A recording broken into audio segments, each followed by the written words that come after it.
The crowd pressed together, their faces pale with dread. Chains rattled as a tall, defiant figure was dragged through the streets of London.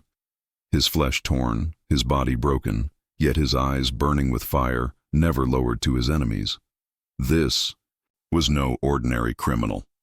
This was William Wallace, Scotland's rebel hero. In 1305, he would meet one of the most brutal executions in history, hanged, disemboweled, and torn apart for daring to defy a king. But who was Wallace really? A common man-turned-legend, a ruthless outlaw, or a martyr whose death would ignite the fight for Scotland's freedom? Every nation has its heroes, but some are larger than life, almost too perfect to be real.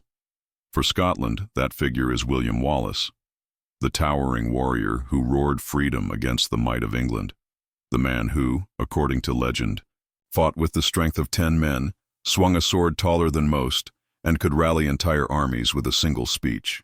His story has been told for centuries in ballads, chronicles, and of course, in Hollywood's Braveheart. But how much of it is true? And how much is myth, carefully polished by time, poetry, and patriotism? The truth is, William Wallace, the man, is hard to pin down. He didn't leave behind diaries, letters, or royal decrees with his signature. Almost everything we know about him comes secondhand, from chroniclers, from enemies who hated him, and from poets who idolized him. That means the Wallace of history and the Wallace of legend are deeply entangled, sometimes inseparable. But one thing is certain. In the late 13th century, Scotland was a nation in chains, its people under the shadow of a ruthless English king, and Wallace would rise to become its fiercest symbol of resistance. To understand Wallace, we need to understand Scotland in the 1270s and 1280s. This was not the land of castles and noble warriors you might imagine from the movies. Much of Scotland was rough countryside, forests, rivers, highlands, and farmland, where ordinary peasants struggled just to survive. Life was hard, brutal, and short. Disease, famine, and violence were constants. Politically, Scotland was on shaky ground. King Alexander III ruled, but when he suddenly died in 1286, falling off his horse in the dark, the kingdom was thrown into chaos. His heir was a young granddaughter, Margaret, known as the Maid of Norway. She was just a child, and before she could even set foot in Scotland, she too died in 1290. With no clear ruler, Scotland's nobles began fighting among themselves over who should wear the crown. 13 different men claimed it. Fearing civil war, they turned to England's powerful king, Edward I, to mediate. It was the biggest mistake they could have. Edward, known as Longshanks for his towering height, was no impartial judge. He was a conqueror, a calculating ruler who had already crushed Wales and now saw Scotland as his next prize. He handpicked John Balliol as Scotland's king, a man weak enough to be controlled, and forced the Scots to swear loyalty to him. It was humiliating. When Balliol eventually rebelled, Edward crushed him, stripped him of his crown, and marched into Scotland like it was his own backyard. He seized castles, looted treasures, and carried away the Stone of Destiny, the sacred stone used for Scottish coronations, placing it in Westminster Abbey, where it still sits beneath the throne of English monarchs today. Scotland had been reduced to a vassal state. Its nobles either bent the knee or risked destruction. Ordinary Scots paid heavier taxes, endured English soldiers quartered in their towns, and saw their laws replaced by foreign rule. This was the Scotland William Wallace grew up in, a land under occupation, its pride wounded, its future uncertain. And yet, Wallace himself is a mystery. We don't even know exactly when or where he was born. Most historians place it around 1270, somewhere near Elderslie in Renfrewshire, or perhaps Ellerslie near Ayrshire. He was not a great noble. He wasn't born into the wealth or titles of the powerful clans. At best, his family were minor landowners or gentry, respectable but far from the ruling elite. Some accounts say his father's name was Alan Wallace, a knight of modest standing. What we do know is that Wallace was educated. This may surprise people who picture him only as a wild warrior in a kilt, but Wallace could read and write, likely in Latin and French, which were the languages of the church and nobility at the time. Some suggest he may have trained for the priesthood in his youth, before destiny dragged him into the blood-soaked struggle of rebellion.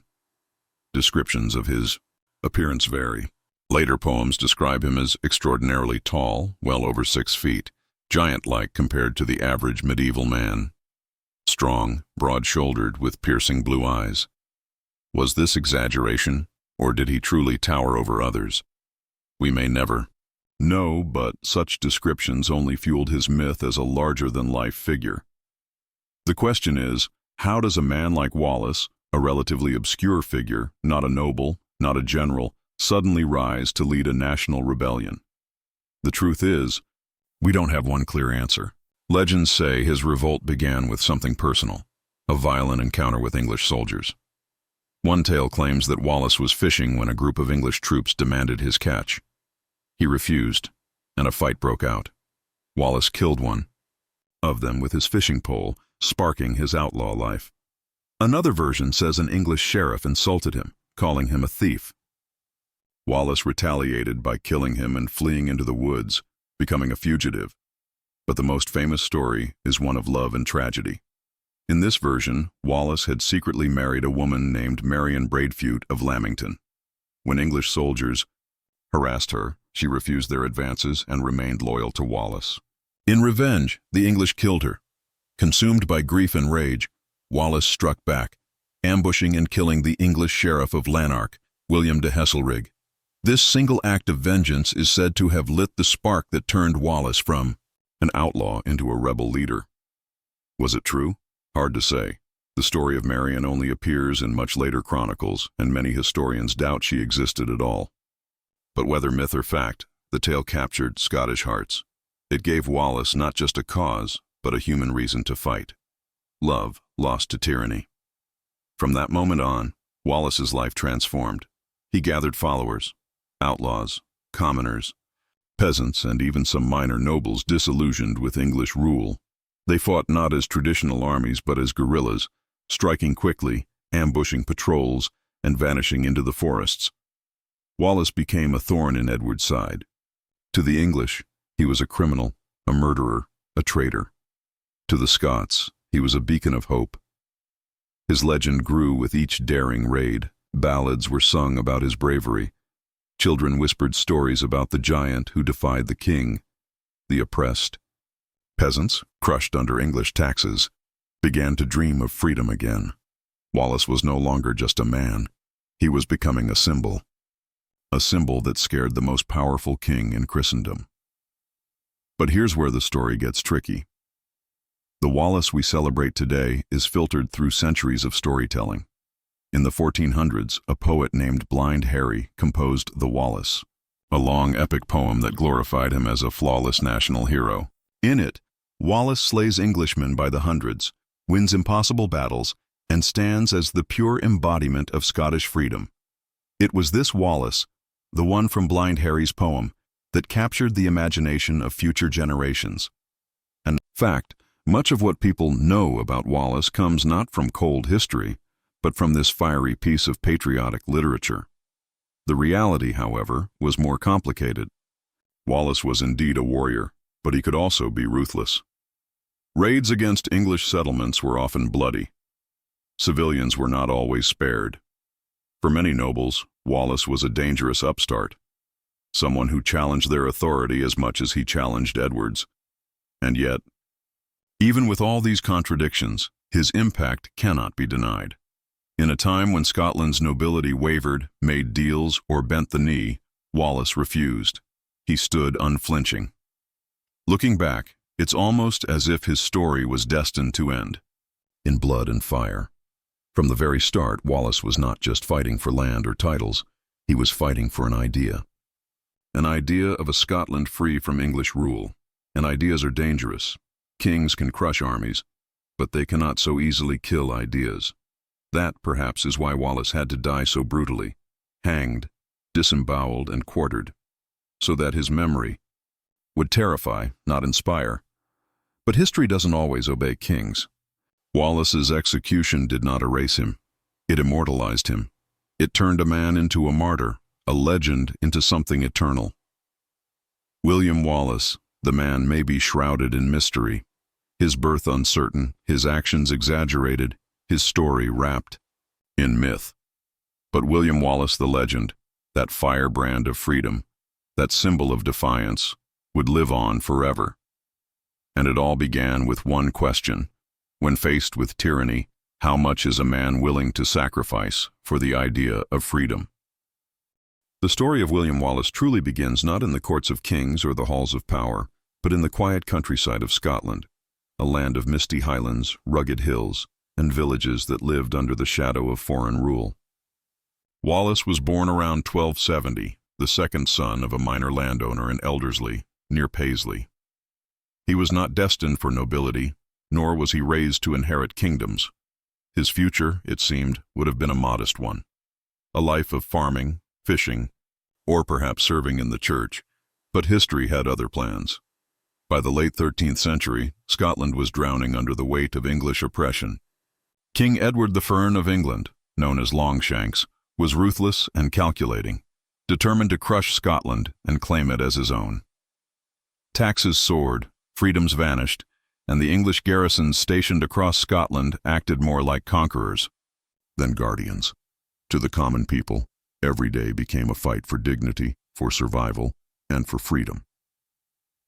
William Wallace grew up watching this injustice. Some accounts say his father and brother were killed in skirmishes with the English, though records remain murky. What's clear is that these losses lit a fire inside him, a fire that would not die out. He was no ordinary man. Tall, strong, and fiercely intelligent, Wallace was said to tower over his peers, both in stature and spirit. He was skilled with the sword, swift with a bow, and unyielding in courage. But more than anything, he carried a sense of defiance that inspired others. In a world where many bowed their heads to English authority, Wallace refused. The spark that would turn Wallace from a man into a legend came from a deeply personal wound. Stories tell us that Wallace fell in love with a woman named Marion Braveheart. She was said to be kind, loyal, and fearless in her own quiet way. Their bond was strong, but tragically, it was their love that drew the wrath of the English. According to legend, an English sheriff, angered by Wallace's defiance and jealous of his pride, targeted Marion. Some say she was executed. Others say she was murdered as punishment for Wallace's rebellion. Whatever the exact truth, her death broke something inside him and rebuilt something far more dangerous. Wallace, once a son, a lover, a man of quiet strength, became a rebel. Driven by grief and rage, he struck back. He ambushed the English sheriff who had wronged him and killed him in cold blood. This was no small act. It was open rebellion against the English crown.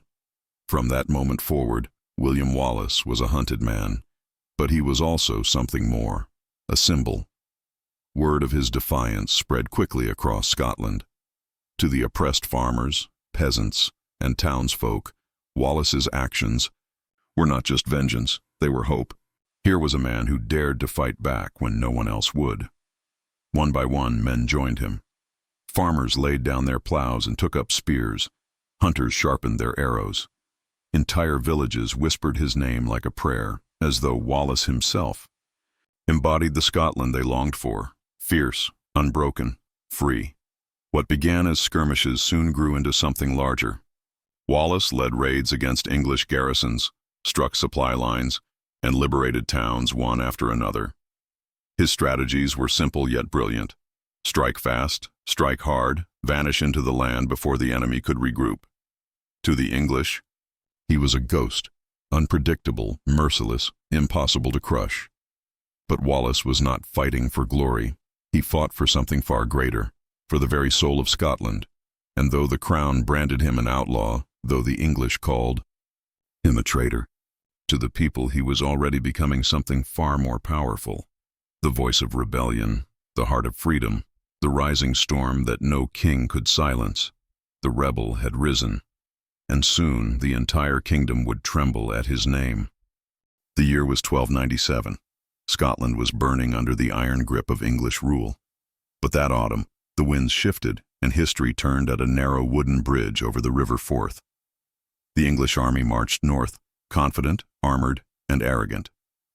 They were said to number nearly 10,000 strong, a mix of heavily armed knights, war horses, and disciplined infantry. To them, the ragged force of William Wallace and Andrew Murray looked like little more than a nuisance, barely trained farmers and fishermen wielding spears and axes. Yet Wallace understood something the English commanders did not. Battles were not always won by numbers, but by the ground beneath one's feet. Stirling Bridge was narrow, so narrow, in fact, that only 2 horsemen could cross side by side. To the English, it was a minor inconvenience. To Wallace, it was the trap he had been waiting for. On the run. Morning of September 11th, the English began their advance. Thousands of men funneled across the bridge, bottlenecked by its wooden planks, their formation breaking apart as they trickled onto the marshy ground on the other side. Wallace waited, silent, his men hidden in the hills and trees. The Scots were outnumbered, but their leader's patience was colder than steel. And then the moment came. As the English knights pushed across, Wallace gave the signal. The Scottish forces surged forward, screaming their battle cries, spears lowered like a deadly forest of iron. The trapped English knights had nowhere to run. Their horses floundered in the mud, their men cut down in chaos. Before long, the river itself ran red with English blood as panicked soldiers drowned under the crush of their own men. It was a slaughter. The Earl of Surrey, commanding the English, watched in horror from the far side of the river. But by the time he ordered his men to retreat, it was too late. Nearly half the English army lay dead or dying, their pride shattered by a force they had dismissed as mere peasants. Wallace's victory at Stirling Bridge wasn't just military, it was symbolic. For the first time, Scotland had struck a devastating blow against its oppressors. Word of the triumph spread like wildfire, turning Wallace into more than a man, into a legend. To the common folk, he became a symbol of defiance, proof that England could bleed, but victory came at a cost. Andrew Murray, Wallace's comrade and co-commander, was gravely wounded in the battle. He would not live to see the fruits of their triumph. His death left Wallace as the sole leader of Scotland's rebellion. Yet, in that moment, Wallace had achieved the impossible. He had faced the greatest military force in Europe, and with cunning, courage, and the will of a desperate people, he had brought it to its knees. Stirling Bridge was more than a battle. It was Scotland's declaration that it would not die quietly. But in victory lay the seeds of tragedy. Because Wallace's defiance had made him more than a rebel. It had made him the most wanted man in all of England. In the aftermath of Stirling Bridge, Scotland stood taller than it had in years. The English had been humiliated, their pride crushed under the weight of their own arrogance. For the first time in generations, the people of Scotland tasted hope. William Wallace, once an outlaw, a name whispered in taverns and villages, was now the champion of a nation. Songs were sung in his name, and mothers told their children of the warrior who had defied the mighty English. But with glory came responsibility. The Scottish nobility, fractured and cautious, recognized Wallace's victory. Though many had once doubted him, they could not deny what had been won at Stirling. By late 1297, William Wallace was knighted, and together with the support of other leaders, he was proclaimed Guardian of Scotland, a title heavy with expectation. He was no longer merely a rebel. He was the protector of a kingdom. Wallace wasted no time. He organized Scotland's defense, rallying men from every shire, every clan, every village. Farmers laid down their plows, smiths left their forges, and shepherds abandoned their flocks. Under Wallace, they became an army. But Wallace's vision went beyond mere defense. He understood that Scotland could not survive if it remained on the back foot, waiting for England to strike again. He needed to carry the war south onto English soil. And so, in the winter of 1297, Wallace led his men across the border. His campaign was ruthless and swift. Towns were sacked, garrisons destroyed, and the English countryside burned. Chroniclers would later call it vengeance, Scotland's payback for years of suffering under Edward's rule. The English, once so sure of their dominance, now knew fear. They called Wallace a savage, a barbarian, a scourge upon their land. To the Scots he was something else entirely, the hand of justice, striking back against centuries of oppression. But Wallace's rise did not unite everyone. The Scottish nobility, proud, jealous, and ever wary of their own power, looked upon him with suspicion. To them, he was not of their blood, not of their class. He was a commoner elevated by war, a man who threatened the fragile balance of their authority. Still the people adored him, and in Wallace's eyes, that was enough. Yet even as he strengthened Scotland's defenses, Wallace knew that the storm was not over. For across the border, Edward the First, known as the Hammer of the Scots, was gathering his fury. Wallace had won glory, but he had also won the attention of one of the most ruthless kings in Europe. The victories of Stirling Bridge and the raids into England had made Wallace a legend, but they had also painted a target on his back. The question was no longer whether England would strike back, but when. And when it came, it would be with a force unlike anything Scotland had ever faced. By 1305, William Wallace's story had shifted from triumph to tragedy. The years following Stirling Bridge had been harsh.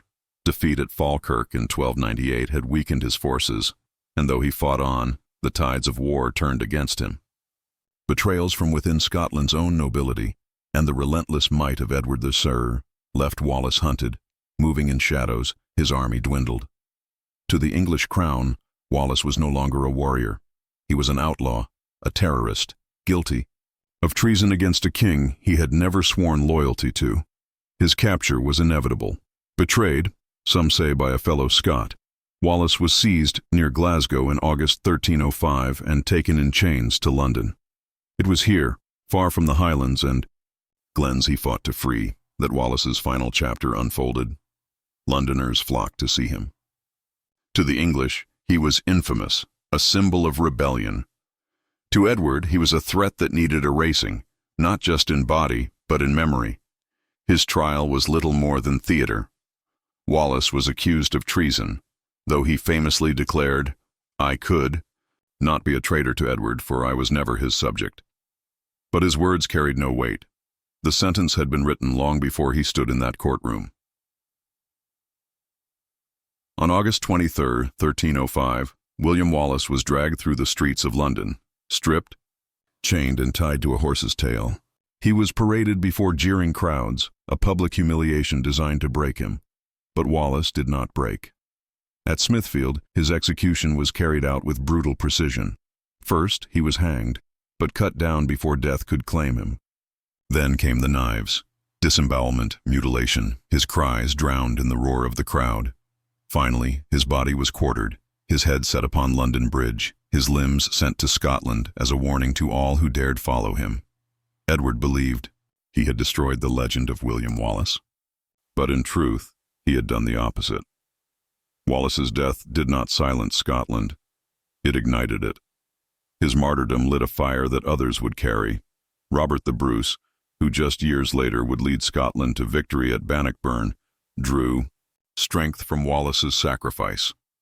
And in the centuries that followed, the name William Wallace grew into something larger than the man himself. He became the embodiment of Scotland's fight for freedom, a symbol that tyrants could kill flesh but never crush spirit. Even today, his story endures. Statues stand in his honor. Songs still tell of his courage. And the cry of freedom he once carried on his sword still echoes in the Scottish soul. William Wallace, outlaw, warrior, martyr, the man who stood against an empire, and whose legacy outlived kings.